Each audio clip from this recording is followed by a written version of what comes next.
of course, we know your policies would help all New Yorkers, but give me three things as far as your plan that would specifically help Black New Yorkers. Sure. So, a hot topic of the day is the issue of safety in the city. We've been talking a lot about, the increase in crime. But what we're not talking about is how over the course of the last 15, 16 months, there's been an increase in housing insecurity, an increase in food insecurity, an increase in economic insecurity, and how you can't really separate those things. And all of that stuff is connected to or can be traced back to deeply rooted inequities and injustices that impact Black and Brown communities differently, right? And so my proposals, for example, to divest $3 billion from the police force and invest those dollars instead in job creation for our communities, in housing security for our communities, and in really sort of transforming the systemic and structural barriers that our communities have faced. That's something that I believe is going to directly impact and improve the lives of Black and Brown New Yorkers. We need to actually start investing in the things that people need to live safely and live in dignity that for so long have been denied to our community members. So that's a critical part of what I talk about, and you can unpack that, right? Housing, transforming our housing system, because we know that so many Black and Brown residents continue to be displaced as a result of gentrification, and as a result of our overinvestment in luxury developers.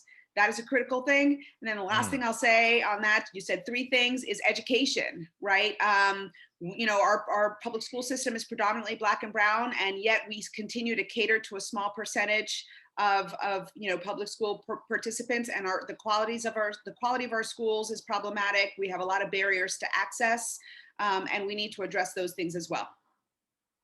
So I think you already answered my question, but I was going to ask you, would you want to increase or decrease the budget for the NYPD, which is reportedly $10 billion?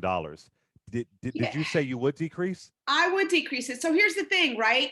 If there was a correlation between the size of the budget and safety, we'd be the safest city in the world because we have the biggest funded budget, and to me, the idea of like, we continue to invest in a system that is failing us, that's the definition of insanity, right? You keep trying to do the same thing over and over again and thinking it's going to change the outcome.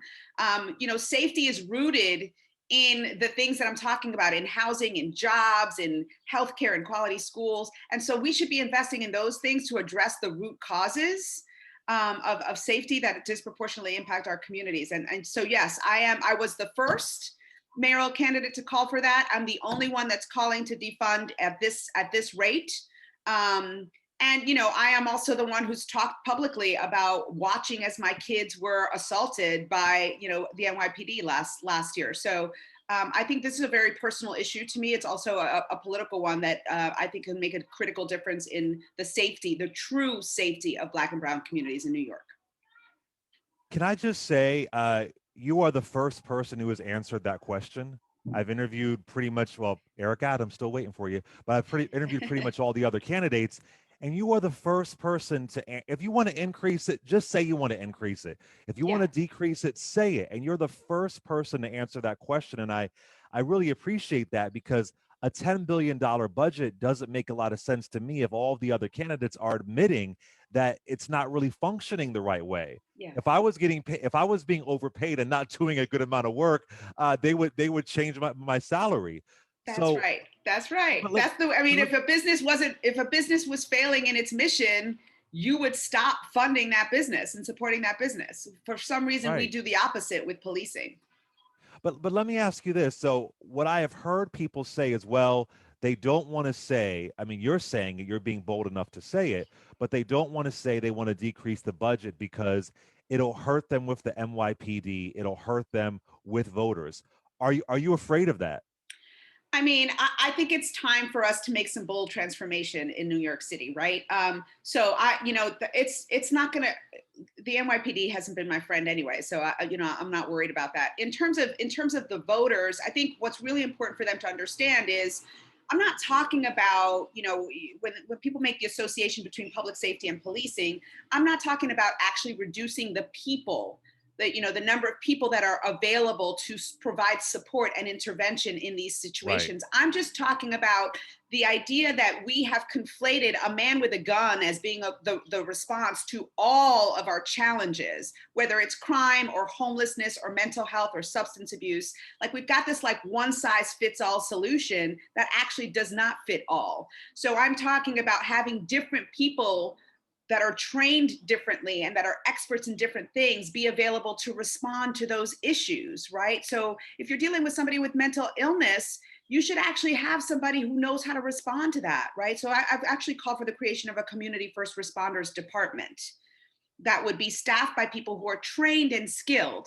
to intervene and to de-escalate, and then connect the person in crisis with the appropriate services, right? So it's connected to the ecosystem of human service providers, of medical providers, of housing providers, mental health providers, right? So that we're actually helping people address their crisis and their situation, not criminalizing it. I love that people think a man with a gun is the solution for everything. That's so important. What one thing I want to touch on with what you just said, as far as training, Miss Mm-hmm. Morales, I'm of the belief, and maybe you can explain what you mean by training. I don't know how you can train somebody to not put your knee in someone's neck for 9 minutes. I don't know how you Mm-hmm. can train somebody to know not to shoot a 12-year-old boy Yep. named Tamir Rice within 3 seconds. So what does Mm-hmm. training really mean? What does that look like under for you? Yeah, so let me be clear. I'm not talking about retraining police officers. Mm.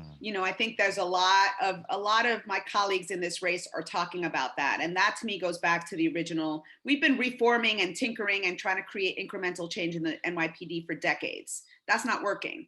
I'm Mm. actually talking about bringing in, vis-a-vis my community first responders department, a totally separate department that is staffed by people whose training is to respond to these situations without a gun, right? And so I've done this work in the community. I've been I've worked with court involved, gang involved, young people, young adults without guns, right? There are trauma informed responses, there are crisis intervention responses that people are trained to utilize to de-escalate situations when there are tensions are running high, or when a mentally ill person is having an episode, or when a homeless person is struggling on the street. Like there are professions, there are people who are trained and skilled at sort of intervention in those situations. So that's what I'm talking about: outreach workers, social workers, mental health professionals, medical providers. Those are the people I'm talking about, essentially flooding our city with, because those people are able to meet the needs that we're seeing across the city right now. Yeah, I mean, we can't go back to the Giuliani years. It's just, I don't know why anybody thinks that that's going to work. No, We- no. I mean, the data shows it, right? Who gets disproportionately impacted? Our communities are still reeling from the impact of what happened during the Giuliani administration, right? People that have been incarcerated for decades, and the generations of impact from that. So we can't. This is an opportunity for us to actually say we're not going back, and Absolutely. that's what my candidacy has been based on. Let's talk about housing. I remember interviewing De Blasio many years ago. He told me he would make some kind of change when it comes to housing. I know Yeah. it's super complicated. Uh, the rent is insane in New York. I think it's criminal that somebody is paying $3,000 for a studio. And I don't care if it's in the Upper East Side or whatever the case may be. Yep. Is there anything that can be done with housing? And some people who are homeless, Miss Morales, you know this. It's not just mental health. I Nope. mean, when I was a kid, I was homeless. It's not being able to afford the housing That's right. and having low wage jobs. So, is there a way to change the insane way that people are being charged for rent? Yeah, I mean, the reality of it is that the situation that exists right now was created by human beings, and so we can make a choice to create a different scenario, right? Right now, the way the housing market works in New York City is it's commodified, it's speculative. What does that mean? That means that we're prioritizing the profit of luxury developers in the way we develop housing, in the way the market operates. What I have called for actually is all of the money that we currently invest in for-profit developers by tax incentives and subsidies and grants and that kind of thing. We should actually be directing all of those monies into city-owned and low nonprofit affordable housing developer initiatives so that we're actually creating truly affordable housing, right? Because what we've seen over the last 8 years in particular is that the affordable housing initiatives have not, in fact, first of all, they haven't yielded as many units as we needed, and they're not, in fact, truly affordable to the average New Yorker because we've got the wrong people in the driver's seat. We should actually, have community members, community organizations leading this process and helping to determine, what it is we need and investing the dollars that we're currently giving away to line developers' pockets in communities so that we're actually creating real, truly affordable housing in New York City.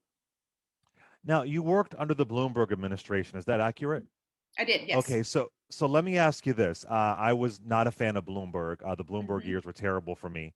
I see you as the reform candidate, but how can you be the reform candidate and you worked under Mayor Bloomberg? So I'm gonna push back on the reform candidate. I'm not a reform Okay. candidate. I'm the transformation candidate. I'm not talking Okay. All about right. incremental change. I'm talking about getting to the root cause of a lot of our issues and sort of disparities.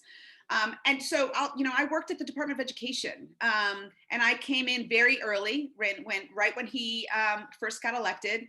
And I came in hopeful as someone who is a former educator. I came in very hopeful about the possibility of transforming education, and there was a lot of hope, I think, in the early years where there was a lot of rhetoric that sounded really good about what we were going to do for our system. I was there for about 2 years because it took me a little bit to realize that we were not actually transforming things. We were kind of rearranging the deck chairs on the Titanic, and even doing some harm. So as soon as I realized that and became really sort of disheartened, I stepped away. But I went in, thinking that we would really have an opportunity to transform things, and was disillusioned at the results. I didn't realize it was just 2 years. Thank you for that. I actually didn't know Yeah. that. So I'm at brunch, New York City brunch, bunch of black and brown folks, and many of us we were saying that we feel like Dianne Morales and Maya Wiley, they're similar. We love their platforms, appear to be real progressives, but debating which one. So I had a good amount of friends there who were undecided between the two of you. How would you separate yourself from Miss Maya Wiley, who's done amazing work as well too? What are the differences between the two of you that you think voters should know about? Yeah, I mean, I think we can start with the defund the police. The idea of divesting $3 billion and really being willing to sort of take that on and confront it and tackle that challenge first, because I think it's one of the systems that does the most harm to our communities. And I think my positions on that and my policies on that they're not incremental, and they're not reformist. They're deeply transformative, and really seek to kind of confront. I think we've got to, at this point in time, take these things on head on and really call out the systemic and structural things that have resulted in these disparities and be willing to dismantle them directly. And I think that's one of the ways in which there is actually a stark difference between us. Um, and I think the same is true in terms of our housing system and what I'm willing to call out in terms of luxury real estate developers, and how I think that we need to transform the system because we know that housing there's a connection between housing and public safety and public health and access to schools right now, and that needs to actually be fundamentally transformed. We can't just sort of keep playing within the same box and trying to sort of change the lines. We actually have to dismantle the whole box and create something new. So I asked Mr. Ray McGuire this. Our only reference for a mayor, a black or brown mayor, is Mayor Dinkins, Hmm. and he was. I mean, I didn't love everything he did, but I think it's fair to say that he was ruthlessly attacked by the NYPD, racial Absolutely. slurs. We all know this history, and one of the things that I hear on my show, Miss Morales, is that I feel like people want a Democrat who is going to fight, who is really, really going to fight, because there's going to be racism, there's going to be Yep. sexism, especially for the case like you. So, how are you going to fight if you are mayor and you get in office and the powers that be are doing everything they can to stop you? And I believe that's part of the reason why Mayor Dinkins was a one-term mayor. Yep. How are you going to fight? Because sometimes it's bipartisanship. We can all work across the lines. I haven't seen it happening recently. So how would you Yeah. fight? Yeah. So let me just say, I've been fighting my whole life. I am a Black Latina first generation college graduate. I don't have, I think that, part of the difference between me and the other candidates of color in this race is I'm not a career politician. And I also don't have like the pedigree, right? I don't have the sort of class advantages. So I've been fighting all my life. And when I jumped into this race, it's been a fight every step of the way because people were quick to try to dismiss and erase my candidacy because I don't have a lot of money, because I don't have a national media platform, and because I'm not a career politician. So, I've had to fight to get to where I am, and no one expected me to still be in this race at this point in time. And I'm here because I have been unapologetic and unafraid about that. And so, I've gotten more small dollar contributions from New Yorkers than anybody else in this race. And I think that that speaks to not just my tenacity and my sort of like fierceness, but my ability to organize and rally people around a vision. And that's the kind of thing I would be willing to continue doing as mayor of New York City, not just here, but, I'd be willing to take the fight to Albany and to Washington, D.C. as necessary, because we need to actually organize massive coalitions across the country to elevate the voices of Black and Brown communities that continue to be left behind, and there's a potential for us to do that, and I think the mayor of New York City can play a critical role, and that's what I'm here for. So I have to ask you this, back to the brunch conversation. So, Yeah. and I want to be clear. I have to ask you this though. You've already addressed the thing about the $12,000 water bill and Yep. accusations from people in your campaign. You've already addressed it. Folks can look it up. But one of the things that someone said to me, a Black Latin woman, she said, "Listen, I like Miss Morales a lot, but there are just too many shady things surrounding her. It Hmm. makes me uncomfortable. I don't want that again in a mayor of New York." Now, mind you, nothing Hmm. compares to what's going on with Eric Adams, but nonetheless, that's Yeah. that's what that's what she said, and she wanted me to ask. She wanted me to ask, say that to you. What's your response to that for somebody who would definitely be a supporter of yours, but just feels like there's too many shady things going on? Yeah, I mean, I think first of all, to talk about the water bill, like you said, it's all been out there. I think a lot of my experiences are reflections of working class New Yorkers, right? The system fails us, and then the system blames us, and that is often what has happened. I am a reflection of the systems that we interact with and deal with, and it's interesting to me as a candidate how highlighted those things have become, even over the sort of things I've been able to accomplish, right? So I'm a single mom. I raised two kids on my own while being a successful executive for decades. I've got people who reported to me, who are now leaders of their own right all over the country, mostly women of color, right? And so it's just interesting the narrative that gets picked up by the media and that gets amplified, and as opposed to a white counterpart, or a man, or someone even with a background of privilege. This is it's a common thing that this sort of trope is what dogs us as we try to enter spaces that are not meant for us, where we are not welcome. And that's what this campaign has been, right? I've been running a race to claim space for women of color, from low income working class backgrounds in electoral politics. And this is, I'm not surprised that that's the common narrative, but because that is sort of what ends up happening to us in an attempt to sort of keep us from those spaces. And we're also held to a different standard, I believe. So that that's what I would say. I think people need to look at my track record, my real track record, right? As a professional, as an executive, as a first generation woman of color, where I have overcome barriers and obstacles and been very successful and lifted as I climbed, and provided access and opportunity to others and supported others' growth and development, and left every institution that I have run better when I left than it was when I got there. And I think that's what people really need to focus on. You know what the real scandal is that anybody had a water bill for $12,000. that, I mean, that's no, that's the no one talks about that. my And the God. reality of it is I've lived in the same house for 19 years. I Right, have never had a water bill more than $400. So right, like it was a bogus water bill, but everybody wants to sort of assume that I was trying to get out of paying it. It was a bogus water bill. The guy was later, charged, right? So it's one of those things where someone asked me the other day, would you do something different? I didn't know that I had a choice to do anything different. I was a single right. mom struggling with my first home, and I was told what this guy says is final. Yeah, And so, yeah. I was terrified.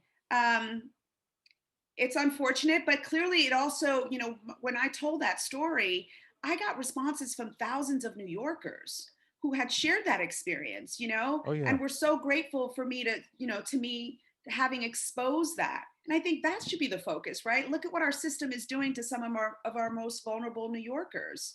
But again, the media, it's much more clickbait or whatever to spin that in a different kind of way rather than talking about the inequities in our system and how our system oppresses and abuses our most vulnerable. Well, and it's a large question about the complications when you become a homeowner, the extra fees that are there, and even a water bill shouldn't be $400. That's a whole other conversation, though. Just a few more questions. Sure. On a few national questions. And where do you stand on something like the filibuster? I mean, it has served us well in some instances, right? But I think that it's ultimately it should be unnecessary. If our systems were working the way they should be working, truly democratically, it should be unnecessary. But there are definitely times, as we've seen, where it's been a tool that when I say we, I mean Democrats, right? Have resorted to in order to try to preserve some semblance of justice. But that we have to resort to that, I think, is highly problematic. Where do you stand on qualified immunity, on ending qualified immunity? Absolutely, we need to end it. Absolutely, it has done such a disservice to our Black and Brown communities, and gone so far overboard in protecting people who blatantly abuse their power, and who engage in blatantly racist behaviors. So yeah, I think we absolutely need to abolish it. And where are you when it comes to reparations for Black New Yorkers? There's a commission that it appears is going to pass a study on reparations for Black New Yorkers. Some folks don't realize how prevalent slavery was in New York. They don't know Mm-hmm. that many of our ports, they were actually slave auctions. But where do you Yeah. stand on that? I fully support the idea of reparations. I think that I'd like to see it implemented in ways that work to dismantle the systems and structures that continue to maintain, oppressive uh, practices and the inequities and the disparities. I don't want it to be just sort of a, here's let me give you this check kind of thing, because that does nothing to actually transform the ongoing racist systems that we're operating within, the ongoing white supremacy. So I'd like for it to be complex and comprehensive, in terms of really dismantling those systems. I think that is critical. It shouldn't just be sort of an immediate thing. It should be a long-term dismantling of the systems.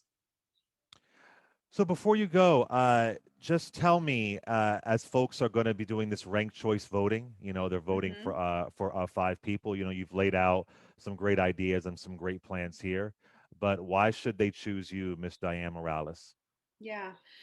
So, I think the great thing about ranked choice voting is that it moves away from the idea of, I gotta vote for the person who's gonna win, because otherwise it's like throwing away my vote, right? It moves away from this like polarized system of like, the lesser of two evils. Ranked choice voting gives us the chance to vote with our conscience, to vote with our values, to vote with our principles. It gives us the opportunity to put that sort of perceived long shot candidate in our number one position and still vote quote unquote safely lower down on our ballot. And to me, I believe that I am the candidate that is promoting the most radical transformation of New York City that centers historically marginalized Black and Brown, low income immigrant communities and prioritizes them in moving forward, because I think we recognize that we're all inextricably linked. And if we take care of the most vulnerable among us, we all benefit from that. And so I think that, if my ideas resonate with people, I am asking them to put me number one on their ballot, and they can do that without fear. And that's what RCV, the ranked choice voting, I think does, is it removes the fear from the way that we vote. And it also has been demonstrated in places across the country to actually increase diversity in elected representation. So this is a unique and unprecedented opportunity for us to vote with our values without fear of missing out. And I'm hoping that people will do that if their values align with mine. Well, I want to say thank you again for coming on the show. Like I said at the top, it's so important to talk to Black radio, to talk to Black media, and it's just really, really crucial. Eric Adams, we're still waiting for you. Miss Catherine Garcia gave us a hard no, but I am so happy that you and the others have come on, and this is really an important race, and New It York is. needs real transformation. We truly, truly do. We're at a break. We kind of already broke, but we're going to break some more if Yep. we don't have real transformation. So I want to say Yep. thank you. How can folks follow you and support you? So folks can check out our platform at www.dianne.nyc. Dianne has two N's, DIANNE.NYC. And across social media, my handle is the same on every outlet. It's Dianne, DIANNE, the number 4, NYC. Early voting started last Saturday, June 12th. It goes through June 20th. I'm hoping that people will rank me number 1, and the primary is on June 22nd, just a day after my birthday. So ranking me number 1 would be a great birthday present.